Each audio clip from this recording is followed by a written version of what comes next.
Bismillahirrahmanirrahim. Alhamdulillahi rabbil alamin wassalatu wassalamu ala rasuli rabbil alamin nabiyyina wa habibina wa qudwatina Muhammad ibn Abdillah wa ala alihi wa sahbihi wa man walah, amma ba'du. Muslimin dan muslimat, para pencinta ilmu, pencinta Al-Quran dan Sunnah, alhamdulillah pada hari ini Sabtu 25 Muharram 1445 bersamaan dengan 12 hari bulan 8 2023, kita teruskan pengajian kita walaupun hari ini adalah hari pilihan raya bagi 6 buah negeri. Masih lagi belum dapat keputusan. Mudah-mudahan Allah Ta'ala beri yang terbaik kepada umat Islam, insya-Allah. Para jemaah sekalian, sambungan pelajaran kita dalam kitab Hikayatun Fiqhiyatun Mukhtarah. Hikayat Fiqhiyah Mukhtarah maknanya kisah-kisah fiqh yang terpilih. Tajuk kita pada kali ini Al-Hikayatut Tasi'atu Wassittun Ba'dal Mi'ah. Al-Hikayah, hikayah yang ke-169, iaitulah kisah seorang ibu, Umamah bintul Haris, telah berwasiat kepada anaknya, anak perempuannya yang berkahwin, dengan beberapa pesanan wasiat seorang ibu yang bijak, ibu yang cerdik, ibu yang pintar, yang baik, telah berwasiat kepada anak perempuannya juga seorang yang bijak, yang akan berkahwin dengan seorang amir ataupun seorang raja. Mudah-mudahan nasihat garis panduan ini dapat kita ambil, kita jadikan nasihat dan panduan juga kepada anak-anak kita yang akan berkahwin nanti, insya-Allah. Kisah ini, tazawwaja Al-Haris bin Amr Al-Kindi. Al-Haris bin Amr Al-Kindi berkahwin dengan anak perempuan Auf bin Muhallim Asy-Syaibani. Auf bin Muhallim Asy-Syaibani. Fa'awsatha ummuha Umamah. Ibu kepada pengantin ini, nama dia Umamah bintul Haris, telah berwasiat kepada anak perempuannya dengan wasiat yang cukup indah, cukup cantik, cukup comel, ketika dia menghantar pengantin perempuan ini untuk bertemu dengan abangnya Al-Haris bin Amru, pengantin lelaki. Ini wasiat. Kata di dalam kitab ini, kata dia mula wasiat dia, ya bunayya, wahai anak perempuanku, wahai anak perempuanku. Muqaddimah dia panjang, tapi Tuan Syekh kita dia nak ambil poin je supaya kita tidak panjang sangat cerita. Ihmili anni 10 khisalin. Ingat pesanan daripada ibu 10 perkara. Ibu berpesan kepada anak perempuannya dengan 10 perkara sebagai bekalan untuk bertemu dengan suaminya. Takun laki zukhran wa zikra. Maka ia akan menjadi peringatan kepada kamu dan juga satu bekalan untuk menempuh alam hidup yang baru. Jadi 10 perkara ini sebagaimana yang disebut dalam kisah ini. Sebelum daripada masuk 10, dia mula dengan berpesan kepada beberapa perkara kepada anak dia. Jadi supaya tidak berulang cerita, mana anak baca terus secara poin satu persatu supaya mudah diingati oleh anak-anak perempuan kita, insya-Allah. Ibu dia kata, wahai anak perempuanku, ingat daripada ibu 10 perkara sebagai bekalan untuk kamu menjadi seorang isteri yang baik. Kemudian maka dia mula dengan wasiat, wahai anakku, engkau akan berpindah daripada rumah yang biasa engkau duduk dan akan pergi kepada rumah baru yang tak pernah engkau duduk.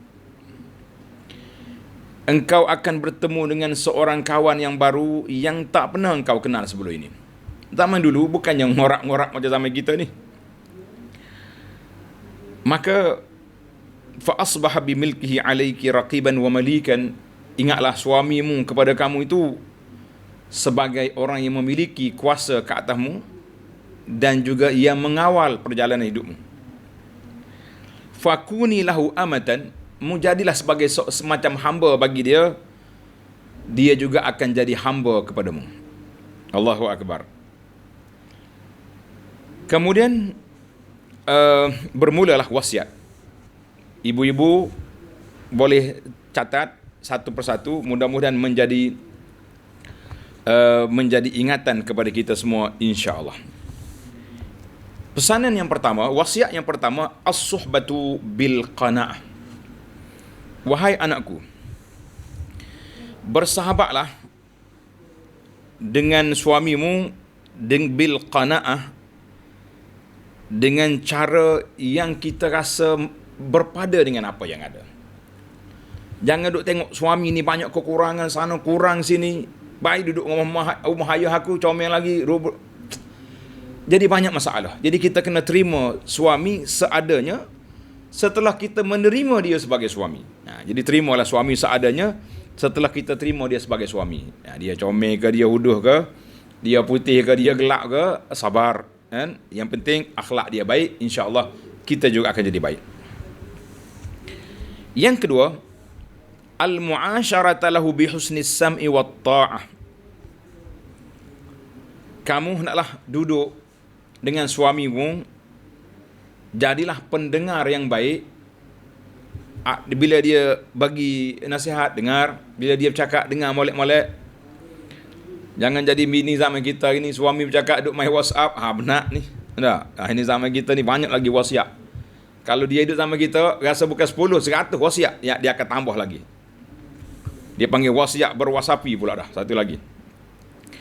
Al-mu'asyarata lahu bihusnis sam'i wat ta'ah. Naklah kamu bermuasyarah, berhidup bersama dengan dia, dengarlah nasihatnya, dengarlah arahannya, wat ta'ah, dan patuhlah kepada arahan dia. Patuhlah kepada arahan dia.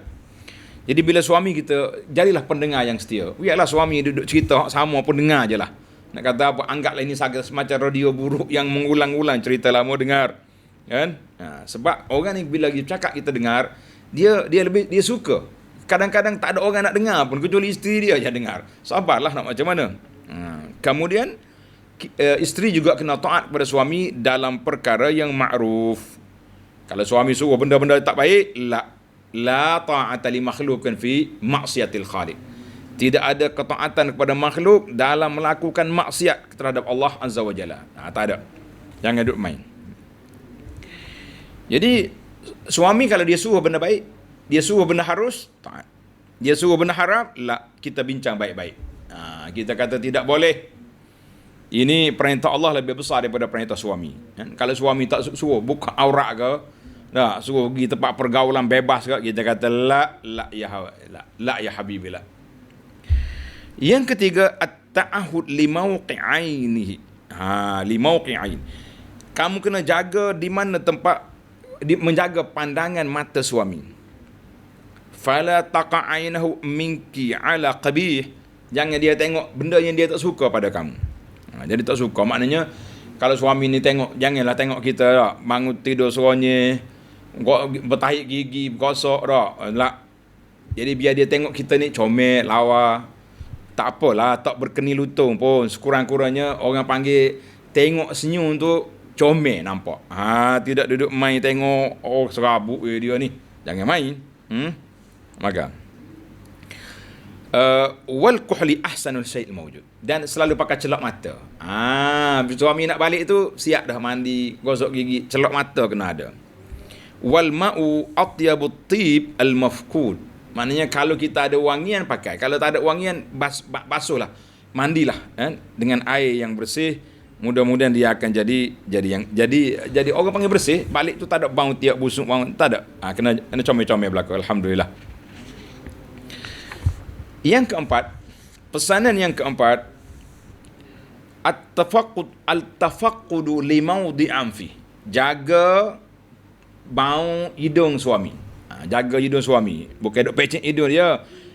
Fala yashummu minki illa atyab rih. Jangan dia cium bau daripada kamu kecuali bau yang cantik, yang wangi.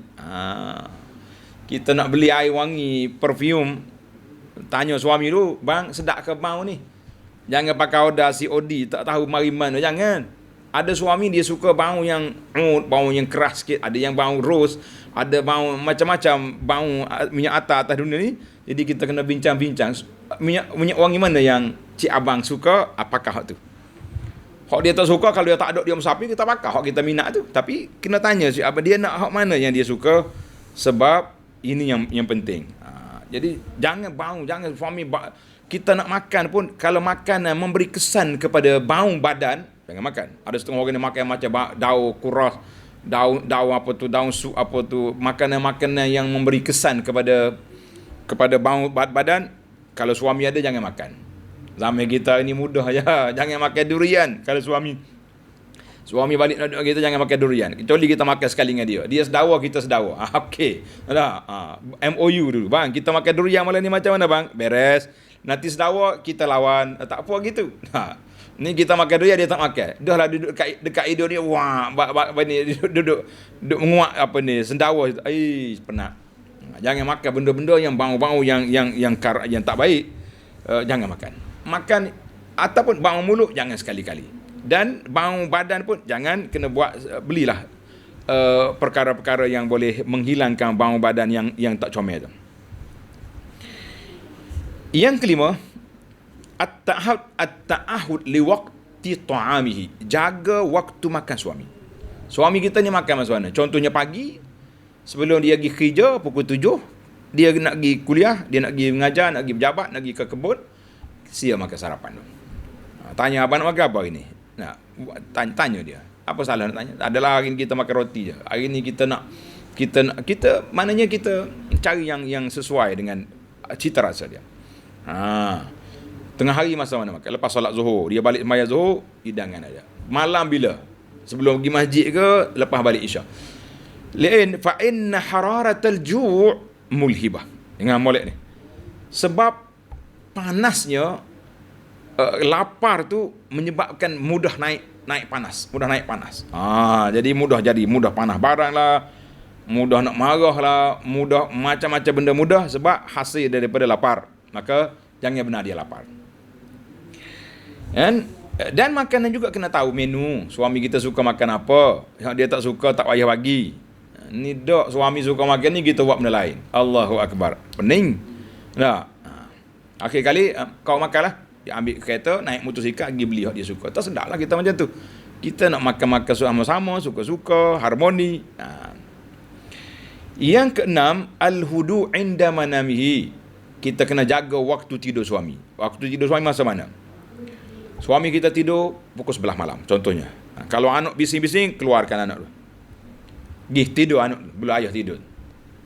Kalau tengah hari contohnya, suami kita ni dia beramal dengan qailulah, contohnya tidur sekejap siang hari sebelum Zuhur ke lepas Zuhur ke, kita masa tu kita tahu dia tidur, kita jangan duduk kerja. Jangan waktu suami tidur kita duduk jahit baju keren dalam bilik tidur, contohlah kan. Ataupun lepas anak-anak mari duduk kobat, bagi dia tidur rehat sekejap.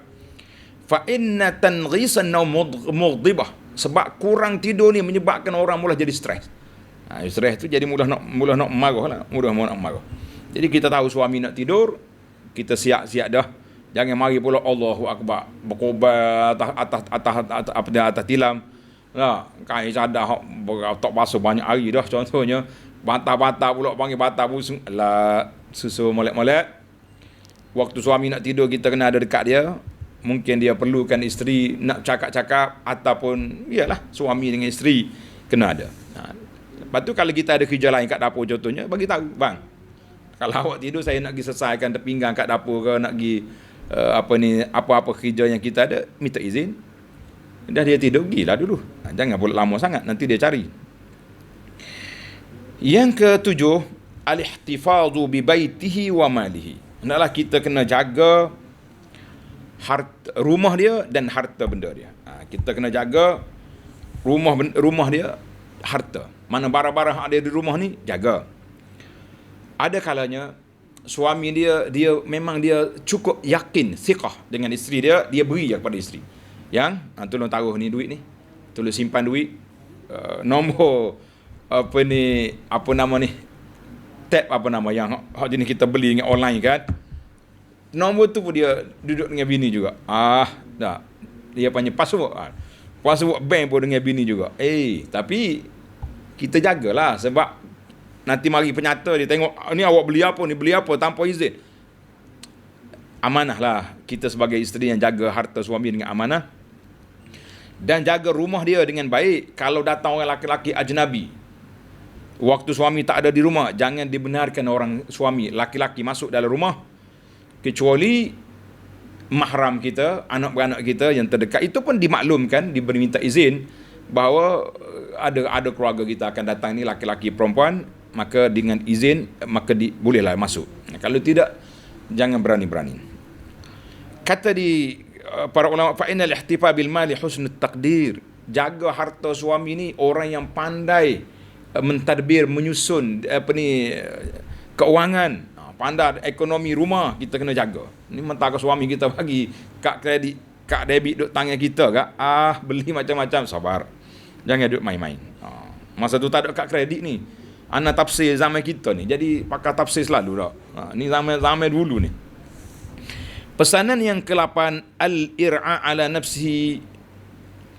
Kita kena jaga diri suami wa iyalihi dan keluarga dia. Kena jaga.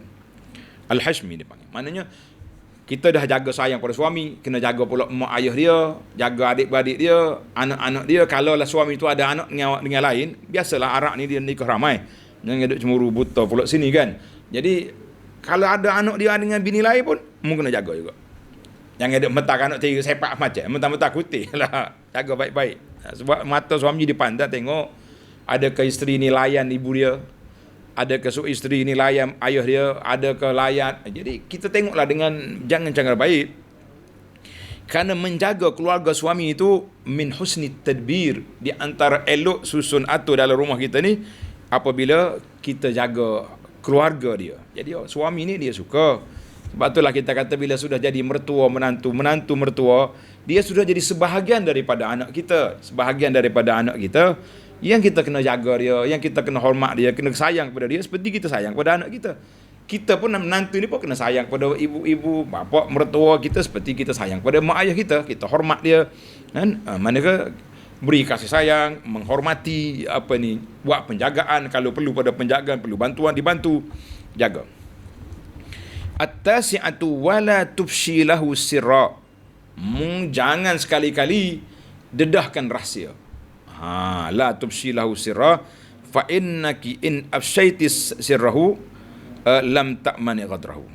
Jadi mu jangan la tubshi lahu sirra, mu jangan duk buka rahsia-rahsia dia tu.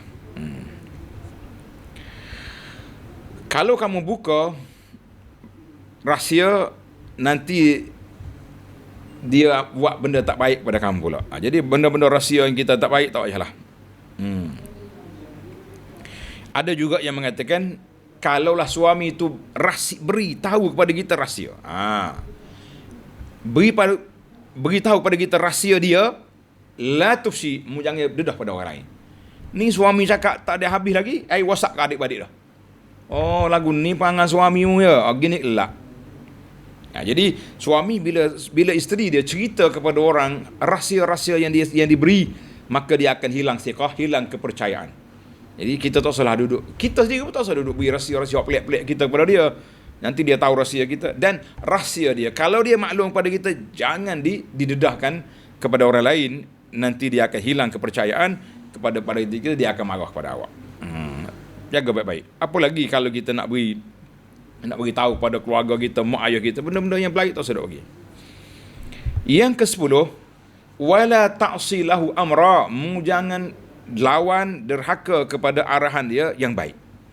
Kalau suami suruh benda baik, benda yang elok, yang molek, sama ada yang dia suruh ni sama ada wajib, itu mesti kena buat, atau benda sunat pun elok buat, benda harus molek buat. Tapi Kalau dia suruh benda haram, itu je yang tak boleh. Fa innaki in asaiti amrahu aw gharti sadrahu. Bila kamu tak dengar kata dia, kamu telah melukai perasaan dia. Jadi bahaya ni. Melukai perasaan dia, maka kita mengatakan itulah di antara 10 wasiat yang disampaikan oleh ibu ni kepada seorang anak. Kemudian dia pun pesanlah kepada anak dia di akhir wasiat, dia kata apa?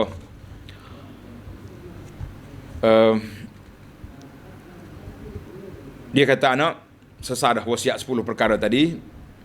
Kemudian dia pesan secara umum lah. Kalau suamimu gembira, kamu gembirakan dia, bergembira bersama dia. Kalau dia sedih pun kamu bersedih sama dia. Mana jangan dia sedih, kita suka ketawa lah. Itu juga mengeruhkan suasana. Wa'lami annaki la tasili ila ma tuhibbin. Anak kesayanganku, kamu tak akan dapat kepada apa yang kamu suka. Untuk bahagia dengan suami kamu, untuk mendapat keredaannya, sehinggalah engkau tunduk kepada peraturan dia, ikutlah apa yang kehendak dia nak, walaupun kita kurang selesa sedikit dengan suasana itu. Kemudian kita berundinglah cara baik. Bang, saya kalau boleh nak macam ni. Tapi peringkat awalnya, ikut dulu apa yang dia nak. Wallahu yukhiru laki. Mudah-mudahan Allah Ta'ala beri yang terbaik kepada anak-anakku. Kata di Syekh pengarang kita ni, hikayatun masyhurah. Hikayat ni sangat panjang. Telah disebut dalam kitab Al-Aqdul Farid dan lain-lain kitab. Qisasul Arab dan lain-lain.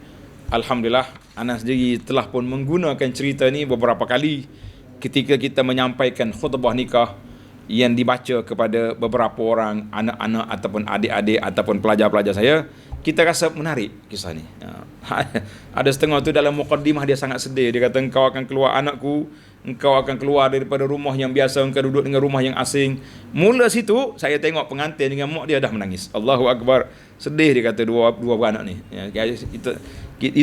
Kita khutbah kepada anak orang, macam mana kalau kita khutbah kepada perkahwinan anak kita pula. Tentulah kita pula mungkin bapa pula yang sedih. Kita kata Allahul Musta'an. Allah Ta'ala lah bantu kita. Baik para pelajar sekalian, masa sangat terhad.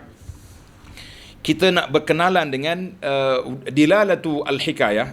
Hikayat ni dilalah dia apa? Istihbabu wasiyatil ahli wal aqarib.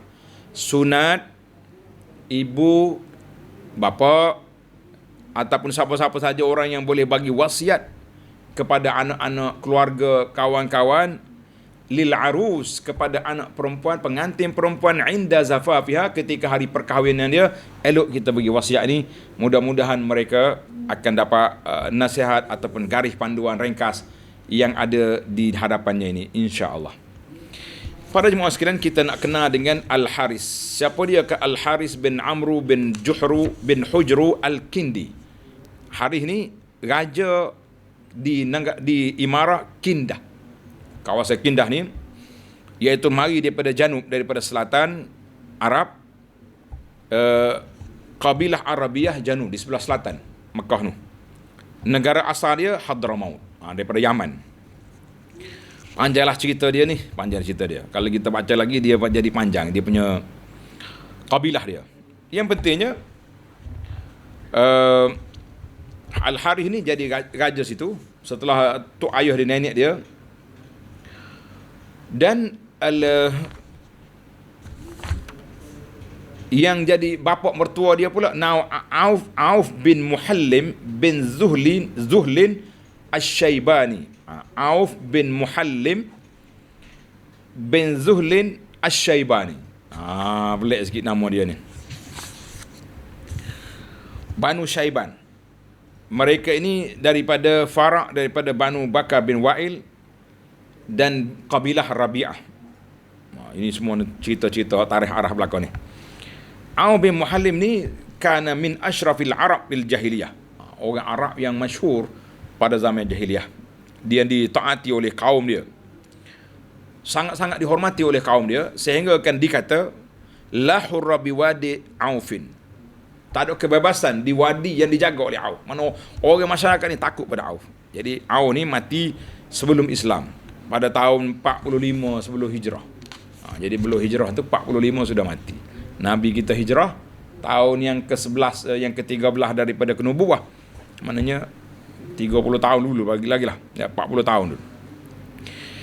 Adapun ibu dia nama Umamah bintil Harith bin Auf Asy-Syaibani. Suami dia Auf bin Mulahim. Ibu dia ni dengar, patutlah nasihat pun sedap. Fasihatun, orang yang fasih lidah. Nabilatun, cerdik. Jahiliyatun, tidak Islam. Bukan Islam, tapi dia punya hikmah tu ada. Hikmah ada, walaupun tidak belajar daripada wahyu, tapi hikmahnya ada. Hikmah ni penting dalam hidup kita ni kan. Laha wasiyatun, wasiat yang dia sampai tadi dikira min afdali ma qila fi mawdu'nya, di antara wasiat yang tercantik yang berlaku dalam sejarah ni, wasiat ibu kepada anak. Dan anak pula cerdik, kahwin dengan Maliku Kindah, dengan Raja Kindah, Al-Harith bin Amru. Tentulah ibunya cerdik, anak pula hebat. Allahu Akbar. Dan nak lahir anak hebat, kena lahir ibunya hebat juga. Allahu Akbar. Sebab itulah kata orang, di sebalik seorang suami yang hebat, seorang laki-laki yang hebat, telah tentu di sana ada wanita-wanita yang hebat. Wanita yang pertama yang hebat, mak dia. Jangan salah faham pula. Wanita yang hebat juga isteri dia. Maka akan lahir juga anak-anak yang hebatnya, insya-Allah. Insya-Allah, kita kata insya-Allah. Jadi dia ni orang yang hebat, mempunyai pandangan yang begitu baik, yang orang panggil jernih pandangannya. Maka pasal itulah dia kata orang dengan ni anak-anak muda, kata orang, ma yajibu an ta'riful khatibah. Jadi kalau kamu nak kahwin, kamu kena tengok tiga perkara. Yang pertama, al-wajhu, tengok muka dia. Dia muka orang tak sama, ada yang bujur, ada yang bulat, ada hok lepeh, dah. Ada muka manisnya, tak senyum pun nampak macam senyum. Ada muka masam, kena senyum baru manis. Macam-macam muka. Jadi kalau suami tengok dia berkenan, ikut dia lah. Muka bulat ke muka lepeh, itu hak dia. Kita tak boleh nak larang. Itu hak siapa? Hak si suami, sebab dia je nak kahwin. Dia nak kahwin. Yang kedua, al-khuluq. Kita kena tengok perangai juga. Jadi kalau perangai dia juruh, kita ambil lah. Yang ketiga, al-mantiq. Kena tengok dia punya tutur kata, bicara. Kalau bicara dia comel, indah, bukan syarat suara merdu, itu payahlah nak cari qariah, nak cari artis belaka. Makna yang penting tutur kata tu yang kita nak, tutur kata yang baik. Itu penting. Jadi tiga ni sangat penting. Kalau comel saja tapi cakap gagak tak jadi. Bini comel kecek gagak, tak boleh. Cakap cantik tapi muka pula huduh, dia suami tak setuju. Bukan huduh ni nisbi je, ikut mata orang yang tengok je. Boleh jadi huduh pada awak, comel pada orang lain. Kita tak boleh nak kata. Sebab itulah setengah orang ni, kita tengok tak comel bini dia tu, tapi dia berebut dengan kawan dia nak kau bini tu. Hak bini orang apa sanggup lagi merentangi lagi, siapa bercerah kau itu nak, tak kira tu. Jadi kita tak ada. Maka bila mukanya cantik, akhlaknya baik, tutur katanya comel, apalagi kalau kita boleh ambil yang betul-betul berilmu pula dah. Kita kata hafizatun. Hafizatun lil Quran, hafal Quran.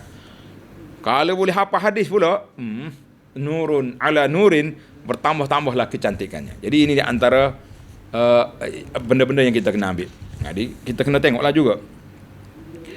Kemudian maka gadis ini, perempuan ini, salah seorang daripada anak perempuan Auf bin Mulahim, dikenali dengan nama Ummu Iyas.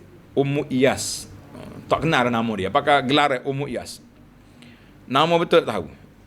Wallahu a'lam, boleh jadi lepas pada dia dapat anak nama Iyas, jadi orang pun panggil dia Ummu Iyas. Maka adapun sifat budak ni, sebagaimana orang yang pergi tengok dia sebelum dia perkenalkan kepada tuanku Al-Harith, Raja Kindah ni, dia kata, fanazartu ila man lam tara ainuha mislu qat. Ya tuanku, dia tu saya tengok budak perempuan comel lah, saya tak pernah tengok budak macam ni. bahjah wa husnan wa jamalan. Dan bila dia bercakap, memang cakap-cakap dia tu memang sangat menarik. Jadi ini kriteria-kriteria yang kita sebut 3 perkara tadilah. Jadi budak pun akhlaknya baik, cakapnya baik, semua baik belaka, ambil lah. Jadi bila Isam ni cakap kepada raja pakai terus minat selalu. Dengar tu menarik minat. Sebab itulah kita ni orang tengah, kita nak kemukakan mana-mana gadis kepada calon-calon suami, kita kena kenal budak tu. Kita cakap dengan dia dulu, kalau tanya, budak ni baik ke? Baik. Ada mengaji. Kalau setakat ada CJ aja tak jadi. Ada setengah orang CJ ada, tapi cakap tak reti pun ada juga. Taklah. Jadi kita nak cakap. Sampai kita lah dulu orang tak tanya-tanya apa CJ-nya. Kan? Maka ini di antara wasiat ini janibun, satu sudut beberapa adab kemanusiaan yang perlu dipesan oleh ibu kepada anak-anak. Sebab ada juga hak jenis karut ada juga. Nah, ada setengah orang ni dia wasiat tak betul kan anak dia, ada juga. Dia kata suamimu tu orang kaya, mu mesti ambil kesempatan. Ni mak jahat ni. Ambil kesempatan dah. Tukar nama tu, kereta nama mu. Tak, nombor-nombor akaun dia tu masuk. Jangan. Jadi kita kena, nasihat yang kita nak ni nasihat mahmudah.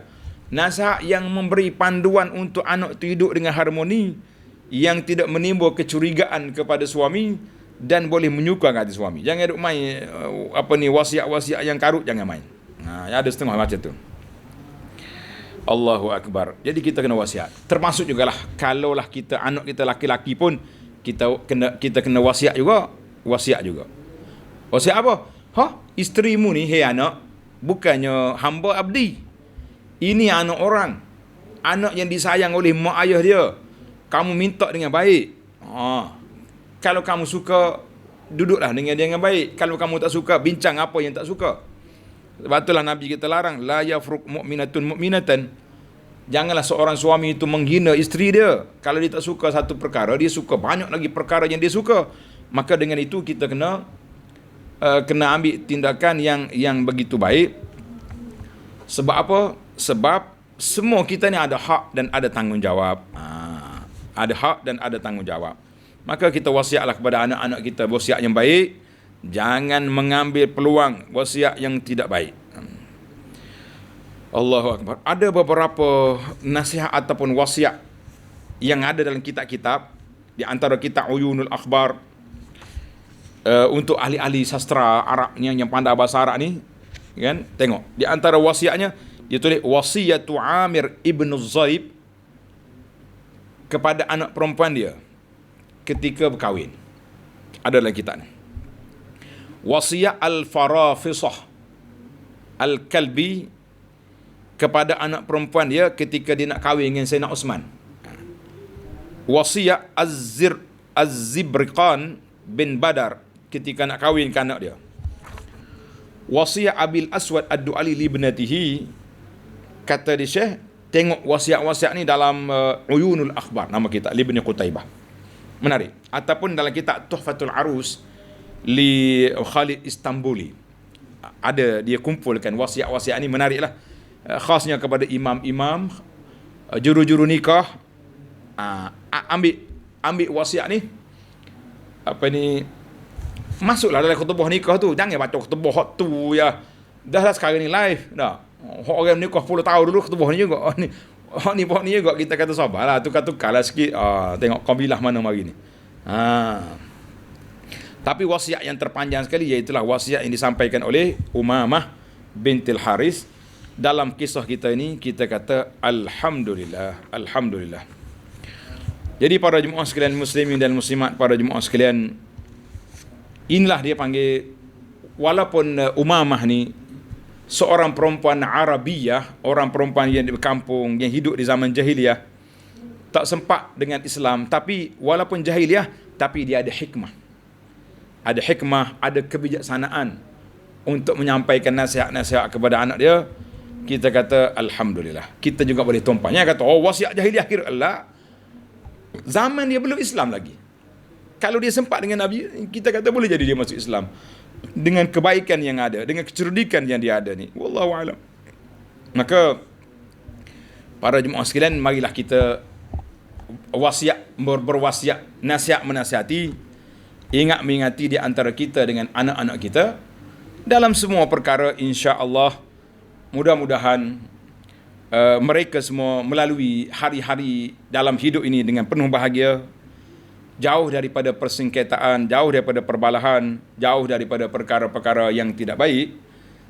Barakallahu lakuma wa baraka alaikuma wa jama'a bainakuma fi khair dalam doa kita. Jadi kita kata itu di antara yang kita kena ada sentiasa doa. Saya dah sebut hari itu, kita dah keluar satu risalah, tajuk dia kewajipan yang terabai di saat kebahagiaan dua mempelai. Cantik risalah ni, tazkirah majlis perkahwinan. Jadi tuan-tuan ambil risalah ni, baca, ajar kepada anak-anak kita, dan kita letak doa-doa yang ada ni supaya orang datang boleh berdoa, kan? Orang yang datang boleh ambil kesempatan berdoa kepada pengantin, doa kepada mak ayah pengantin, doa kepada para tetamu sekalian. Mudah-mudahan majlis kita diberkati oleh Allah Azza wa Jalla, dan anak kita